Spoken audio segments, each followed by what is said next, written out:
So I was scrolling through my Steam store when I happened to come across a peculiar looking game called Necesse. I clicked on it and realized that it just released a couple of days ago, and oh, this isn't actually when it released. I see. Well, its official 1.0 launch was just a couple of days ago as of recording this video, so I watched a few clips of the game and it looks really fun. It kinda looked like a Terraria clone and I love that game to death. So I downloaded it without expecting much because, as I said, I thought it was a Terraria clone. But oh my, was I wrong. Within the first hour of the game, I was already hooked. Wait, he's so low. Oh, no! What? So here is my first impression of Necesse.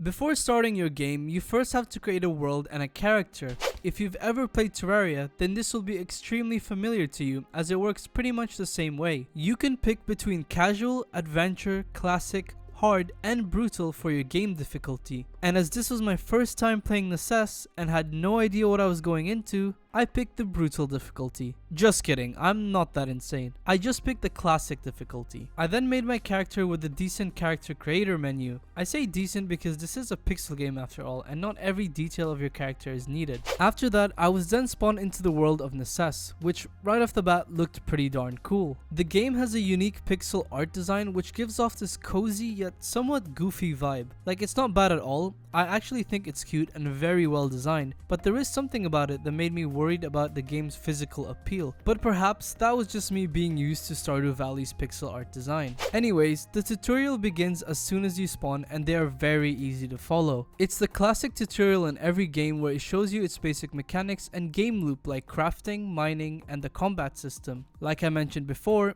it was very easy to follow, so you shouldn't have any problems there. Just don't do what I did. Alright. Oh, fuck! I hit him! No, come back! I'm sorry. I made it into the game and I'm already attacking my people. Which brings me to my next point, your settlement and the villagers. So I haven't played enough of the game to understand much about the full NPC system, as this is a first impressions video. So if I get anything wrong here, please let me know in the comment section so people don't get misled. But from what I've experienced, you basically get given this small settlement at the start of the game, and as you progress through the game by exploring the world and defeating bosses, certain NPCs will come to your settlement and provide benefits such as crafting, farming, and hauling. You can also find these NPCs in the wild, as I did with this fella. I have heard that certain NPCs can also go fishing, mining, and hunting, which is really cool. You also need to keep them happy with food, housing, and, you know, a bed. How do I make a bed firstly? Which for the life of me I couldn't figure out until much later. But yeah, these people can help you throughout your journey and you can actually recruit them to join your adventure party, helping you fight bosses and whatnot. I can join you in adventure parties, okay. Awesome. We got our first settler. What's your name again? Speaking of bosses, I have managed to only spawn one so far. We're gonna try. Can't go that bad. Oh! 3,000! That's right, I said spawn because I couldn't even beat the first boss on my first try. Blueberries. Does that make me heal? Oh no! He's so low! No! But to be fair, I did feel very unprepared and my stupid self decided to just spawn it for fun. But from what the trailer shows, I can just tell that this game has plenty of bosses and enemies, and it definitely gets more chaotic the more you progress. The starter enemies like zombies and goblins were easy to kill but quickly turns into a bullet hell if you're not careful. And of course, we can't talk about the bosses without mentioning the combat system in the game. And like I said, this is only my first hour into the game, so I don't have insane weapons or armor yet, so I can't fully speak on the endgame content. But from what I have experienced, the combat feels really great. Swinging your sword feels fluid, and shooting bows and throwing ninja stars feels smooth. You've got your classic swords, bows, and spears, as well as potions to keep your health in check, and other potions like speed boosts. I assume that there are tons of other potions that help with the combat, and with a quick Google search, I can tell that this game is going to get a lot more fun in terms of combat. Like, you can literally raise your own army from the looks of it. Now, I know that some of you out there are gonna say that this game feels extremely similar to Terraria, and at the moment, it does.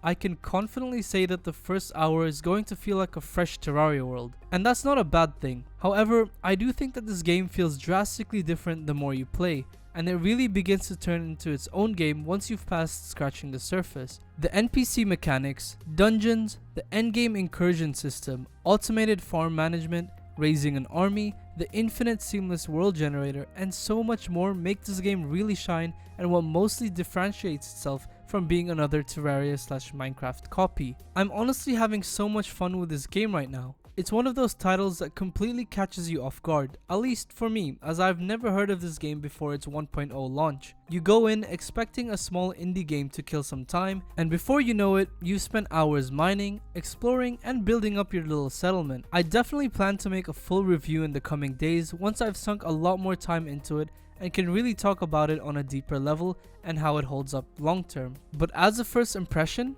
Necesse is genuinely a blast. It feels like a refreshing breath of air in an indie scene that's been oversaturated with Terraria and Minecraft inspired clones. The difference is, Necesse doesn't just copy the formula, it adds its own identity with the settlement system, the endless exploration, and the mix of RPG, survival elements, and farming sim that actually feel balanced. If you're into games like Terraria, Starbound, RimWorld, or even Valheim, and of course Minecraft, you'll probably feel right at home here, but with enough new ideas to keep things fresh. I'm really excited to see how the community grows and what updates come down the line.